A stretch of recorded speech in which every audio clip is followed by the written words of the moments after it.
የፌዴራል ፖሊስ መግለጫ ሰጥቷል። ቲክቶከር አዶናይ እና እንደዚሁም ደግሞ ጃኒ በፍርድ ቤት ትፈለጋላችሁ ተብለው በፌዴራል ፖሊስ በቁጥጥር ስር መዋላቸውን የተነገረው። አዶናይ በቁጥጥር ስር የዋለው ከኢትዮጵያ ስነ ምግባርና ባህል ውጪ አለባበስ ለብሰው በቲክቶክ አዋርድ ላይ በተገኙት እና በቀጥታ ስርጭት በታየው በእነሱ ምክንያት ነው። እንግዲህ ከአሁን ቀደም 4 ቲክቶከሮች ተይዘው ነበር በአለባበስ ምክንያት ማለት ነው።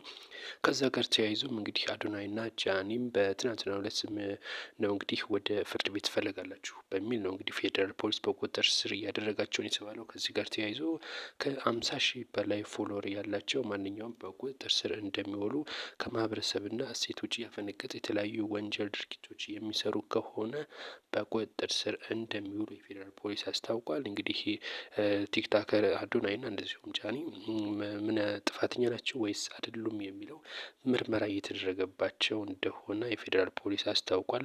በተጨማሪም እንግዲህ ጃኒም እንደዚሁ በቁጥጥር ስር መሆኗ ብዙዎችን እየነገረ ይገኛል። እነዚህ ሁለቱ እንግዲህ ከነሱ አለባበስ ጋር ምንም ያገናኛቸው ነገር የለም እየተባለ ይገኛል።